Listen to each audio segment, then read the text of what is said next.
Assalamualaikum warahmatullahi wabarakatuh. Halo semuanya, perkenalkan kami dari kelompok 1 akan mempresentasikan mengenai analisis konsep dan perkembangan fisik. Sebelum mulai presentasi, alangkah baiknya kita memperkenalkan para anggota kelompok 1. Yang pertama, ada Sarifah dengan NIM 2005899. Ada Devira Permatasari dengan NIM 2006518. Ada Via Rahmadewi dengan NIM 2006579. Dan yang terakhir ada saya, Sera Sri Munaja dengan NIM 2006601. Apa itu konsep dan perkembangan fisik? Perkembangan fisik, motorik diartikan sebagai perkembangan dari unsur kematangan dan pengendalian gerak tubuh. Berkaitan dengan perkembangan fisik, ini Cohen dan Thomson Horlock pada 1956 mengemukakan bahwa perkembangan fisik individu meliputi 4 aspek, yaitu yang pertama, sistem syaraf yang sangat mempengaruhi perkembangan kecerdasan dan emosi. Yang kedua, otot-otot yang mempengaruhi perkembangan kekuatan dan kemampuan motorik.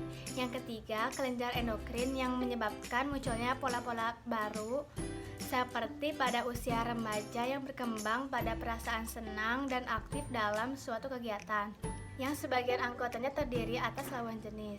Dan yang terakhir, struktur fisik atau tubuh, yang meliputi tinggi, berat badan, dan proporsi tubuh. Lalu karakteristik perkembangan fisik. Yang pertama, usia 0 sampai 5 tahun, perkembangan kemampuan ini. Kemampuan fisik pada anak ditandai dengan anak mampu melakukan macam-macam gerakan dasar yang semakin baik, yaitu gerakan berjalan, berlari, melompat, dan meloncat, berjingkrak, melempar, menangkap, yang berhubungan dengan kekuatan yang lebih besar sebagai akibat pertumbuhan jaringan otot lebih besar. Selain itu, perkembangan juga ditandai dengan pertumbuhan panjang kaki dan tangan secara proporsional. Yang kedua, usia 5-8 tahun. Pada tahap ini perkembangan lebih lambat dibanding masa kanak-kanak. Koordinasi mata berkembang dengan baik, masih belum pengembangan otot-otot kecil, kesehatan umum relatif tidak stabil dan mudah sakit. Yang ketiga, usia 8-9 tahun terjadi perbaikan koordinasi tubuh, ketahanan tubuh bertambah. Anak laki-laki cenderung menyukai aktivitas yang ada kotak fisik seperti berkelahi dan bergulat. Dan yang terakhir, usia 10 hingga 11 tahun, kekuatan anak laki-laki lebih kuat daripada perempuan. Kenaikan tekanan darah dan metabolisme yang tajam, perempuan mulai mengalami kematangan seksual. 12 tahun, laki-laki hanya 5% mencapai kematangan seksual. Menurut Santrop 2007.2/161. Perkembangan fisik dan motorik pada anak usia sekolah dasar. Perkembangan fisik anak sekolah dasar adalah perubahan fisik atau pertumbuhan biologi yang dialami oleh anak usia sekolah dasar, yakni umur 6-12 tahun. Menurut Seifert dan Hoflang 1994, perkembangan fisik meliputi perubahan-perubahan dalam tubuh seperti perubahan otak, sistem syaraf, organ-organ indrawi, pertambahan tinggi dan berat badan, hormon dan lain-lainnya. Dan perubahan-perubahan cara-cara individu dalam menggunakan tubuhnya serta perubahan dalam kemampuan fisik. Bagi anak usia sekolah dasar, perkembangan fisik merupakan hal yang penting karena akan mempengaruhi perilaku mereka sehari-hari, termasuk perilaku dalam belajar.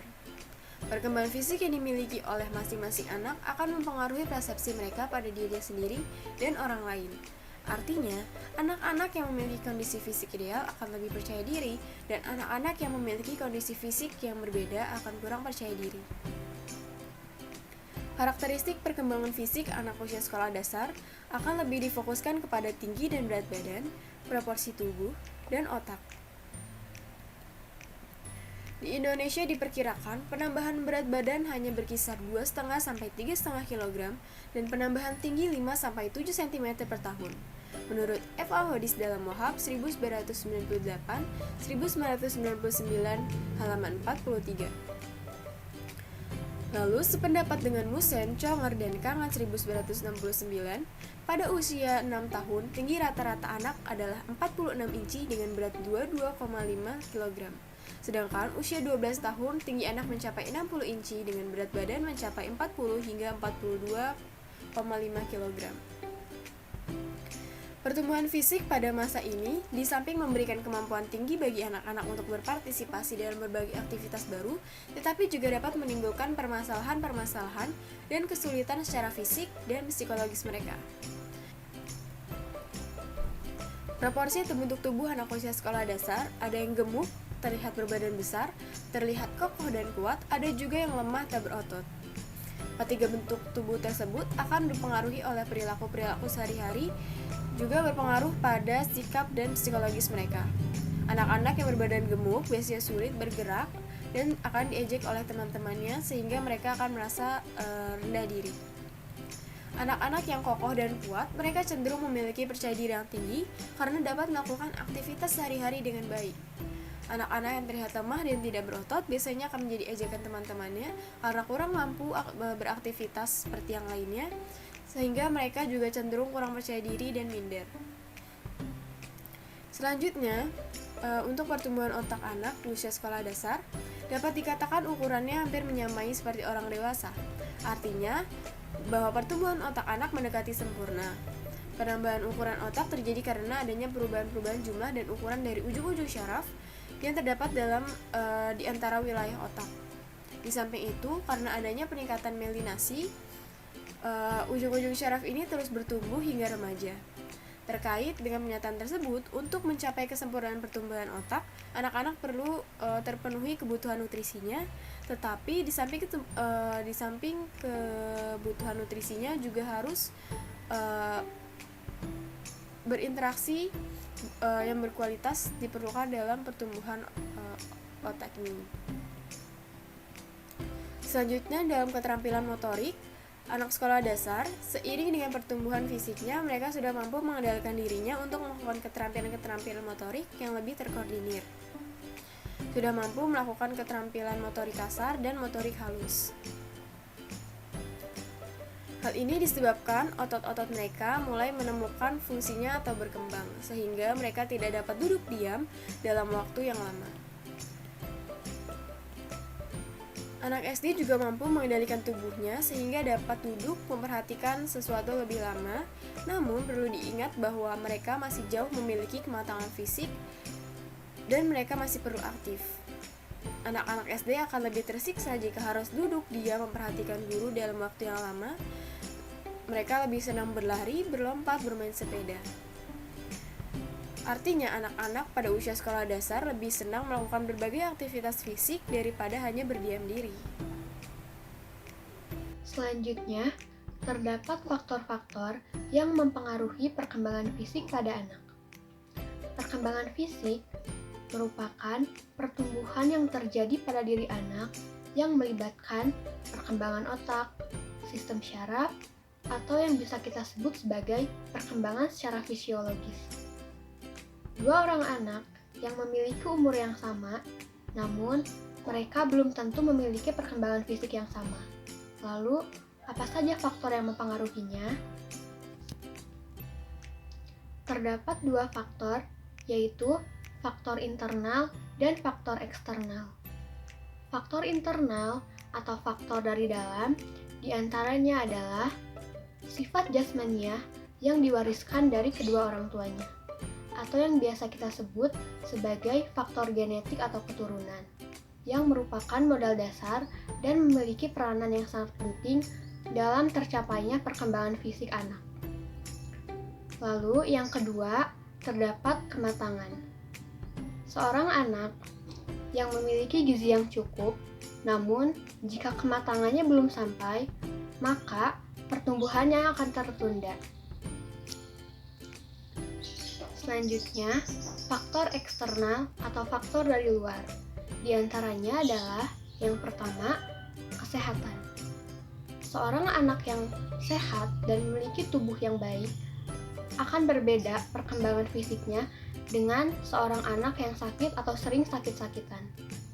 Seorang anak yang sering sakit, maka pertumbuhan fisiknya pun akan tertunda. Lalu yang kedua, terdapat makanan.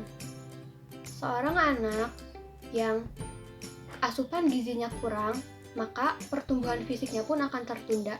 Begitupun sebaliknya. Seorang anak yang memiliki gizi yang cukup, maka pertumbuhan fisiknya pun akan cepat. Lalu yang terakhir, terdapat stimulasi lingkungan. Seorang anak yang sering dilatih atau melakukan aktivitas fisik seperti olahraga, maka pertumbuhan fisiknya pun akan cepat. Begitupun sebaliknya, seorang anak yang tidak pernah dilatih dan tidak pernah melakukan aktivitas fisik seperti olahraga, maka pertumbuhan fisiknya pun akan terhambat. Kemudian yang keempat, yaitu gangguan perkembangan fisik motorik anak usia sekolah dasar.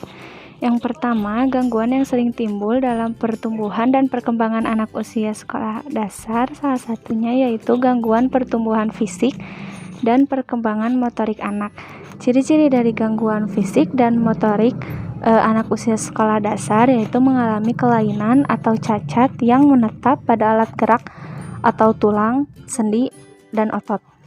Menurut Syamsu Yusuf, bahwa salah satu yang menyebabkan perkembangan fisik motorik mengalami gangguan disebabkan karena kekurangan gizi pada ibu hamil yang mengakibatkan berat badan bayi sangat rendah, berkaitan erat dengan angka kematian yang tinggi dan perkembangan yang buruk.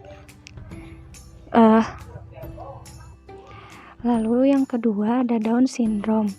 Anak dengan Down syndrome cenderung mengalami keterlambatan dalam menjalankan fungsi adaptifnya dan berinteraksi dengan lingkungan sosial. Keadaan inilah yang mempengaruhi dalam ketercapaian aspek kemandirian pada anak tersebut. Namun, bukan berarti anak dengan Down syndrome tidak mampu mandiri.